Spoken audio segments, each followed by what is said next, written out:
শিক্ষা দপ্তরে মুখ্যমন্ত্রী এর আগে কবে এসেছিলেন মনে আছে কারো? দেখুন, আমরা তো স্বামী বিবেকানন্দের পুণ্যভূমির লোক। তিনি বলে গেছেন শিক্ষা গ্রহণ না করলে মানুষের যে পরিপূর্ণ যে অন্তর্নিহিত লুক্কায়িত প্রতিভা সেটা সম্পূর্ণ হয় না, বৃত্ত। সেই কারণে বাবা সাহেব আম্বেদকর শিক্ষাকে সাংবিধানিক অধিকার, মৌলিক অধিকারের মধ্যে দিয়েছেন এবং কনকারেন্ট লিস্টে এই জন্য আছে যাতে শিক্ষানীতি, শিক্ষা ব্যবস্থায় কেন্দ্র এবং রাজ্যের উভয়ের সমান দায়িত্ব থাকে। আমরা এখানে ভালো মিটিং করেছি। ধর্মেন্দ্র প্রধানজির আসার কথা ছিল, সুকান্ত মজুমদার, ডক্টর সুকান্ত মজুমদারের থাকার কথা ছিল, ডক্টর সুকান্ত মজুমদার ছিলেন। দিল্লি থেকে 8 জন হাই লেভেল অফিসার এসেছিলেন। আমরা ন্যাশনাল এডুকেশন পলিসিতে যুক্ত হয়েছি, আমরা পিএমশ্রীতে যুক্ত হয়েছি, আমরা ভারত সরকারের বিগত 3 বছরের সরকারি নীতি না মানার ফলে তারা বিগত সরকার অর্থ নেয়নি, ভারত সরকার দিতে চাইলেও দিতে পারেনি। আগামী 1 সপ্তাহের মধ্যে এই অর্থবর্ষে গ্র্যান্টও আমরা পাব। সবগুলো কম্পোনেন্ট নিয়ে, সবগুলো ইস্যু নিয়ে আলোচনা হয়েছে। Primary, upper primary, high school, college, university, বিদ্যার্থী অর্থাৎ ছাত্রছাত্রীদের কিভাবে আধুনিক শিক্ষা দেওয়া যায়, বেসরকারি শিক্ষা ব্যবস্থার উপর যাতে নির্ভরশীল না হয়, কি করে ছাত্র শিক্ষক শিক্ষিকার রেশিও ঠিক রাখা যায়, কি করে শিক্ষক অধ্যাপক নিয়োগকে রাজনীতিমুক্ত করে অত্যন্ত পরিচ্ছন্নতার সঙ্গে মেধার ভিত্তিতে নিয়োগ করা যায়, বিশেষ করে বিদ্যা মন্দিরগুলোকে কি করে আধুনিক মানের করা যায়, সব পয়েন্ট নিয়ে ইন ডিটেলসে আলোচনা হয়েছে। ইমিডিয়েট যেটা বিদ্যালয়গুলো পাবে, অর্থাৎ প্রাইমারি, আপার প্রাইমারি, হাই স্কুলের ক্ষেত্রে কম্পোজিট গ্র্যান্ট, যেটা 3 বছর ধরে তারা পায়নি আগের সরকারের ভুল নীতির জন্য। আমরা 81,000 বিদ্যালয়ে টার্গেট নিয়েছি। সব জায়গায় গ্যাসে মিড ডে মিল রান্না হবে, সব জায়গায় পর্যায়ক্রমে সোলার প্যানেল হবে, সব জায়গায় অত্যন্ত পরিচ্ছন্ন শৌচালয় থাকবে, সব জায়গায় আর্সেনিক মুক্ত পরিশ্রুত পানীয় জল থাকবে, সব বাচ্চারা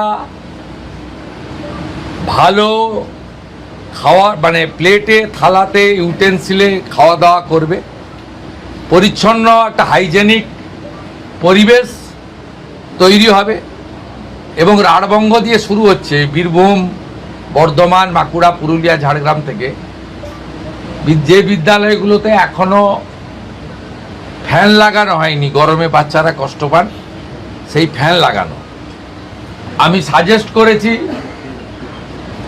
বালিকা বিদ্যালয়গুলিতে এবং ছাত্রছাত্রী অর্থাৎ কোয়েড স্কুল কলেজগুলিতে আমাদের ছাত্রীদের, বালিকাদের, কন্যাদের, বোনেদের জন্য sanitary vending machine, napkin machine, সেটা চালু করার ব্যবস্থা, অ্যাকোয়া গার্ড দেওয়ার ব্যবস্থা, একটা সুন্দর পরিবেশ তৈরি করা।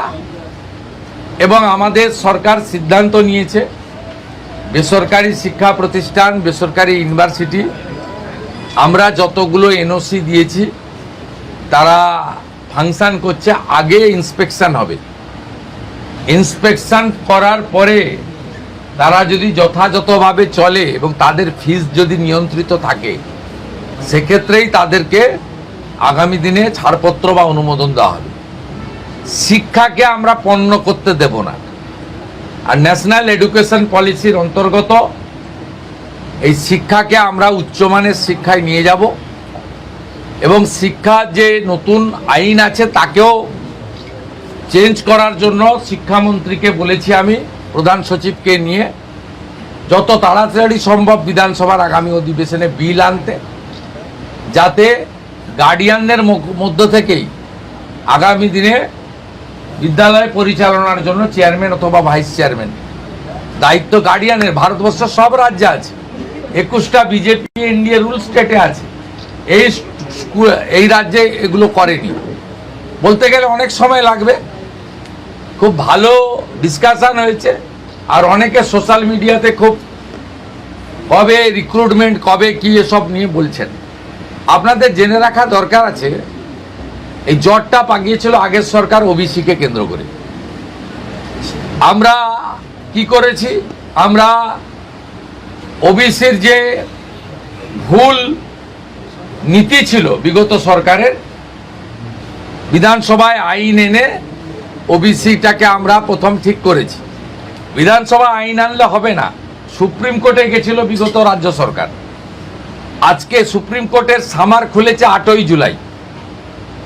আজকে মেনশন করা হয়েছে আগামী কয়েকদিনের মধ্যে সুপ্রিম কোর্ট থেকে রাজ্য সরকার ওবিসি মামলার ক্ষেত্রে বেরিয়ে আসবে, এক্সিট করবে। তার ফলে যে 6000-এর পরীক্ষা আপনার মৌখিক হয়ে গেছে, বাকি যে 6000-এর মৌখিক বাকি আছে সেটাও হয়ে যাবে। আর আমরা সংকল্পপত্রে দেওয়া কথা অনুযায়ী কোনো রাজনৈতিক লোক নিয়োগ প্রক্রিয়াতে থাকবে না। দূষণ নারিয়ালার মতো চিফ সেক্রেটারি র্যাঙ্কের অফিসারকে আমরা প্রশাসক করেছি, চেয়ারম্যান করেছি। আপনারা শুনলে খুশি হবেন, তিনি আজকে 4 জন নিয়ে নিয়েছেন। স্বচ্ছতার সঙ্গে, মেধার সঙ্গে SC ST OBC WS PH roster মেনে, রিজার্ভেশন রোস্টার মেনে কাজ করবে। এবং 1 আগস্ট থেকে প্রাথমিক স্তরে 6 টাকা 78-এর বদলে 10 টাকা মিড ডে মিল হচ্ছে। এবং 1 আগস্ট থেকেই কলকাতা সহ বড় একটি অংশে ইসকন মিড ডে মিল বিতরণের দায়িত্ব নিচ্ছে। তারা কিছু ভর্তুকিও দিচ্ছে, খুব হাই কোয়ালিটির খাবার দেবে।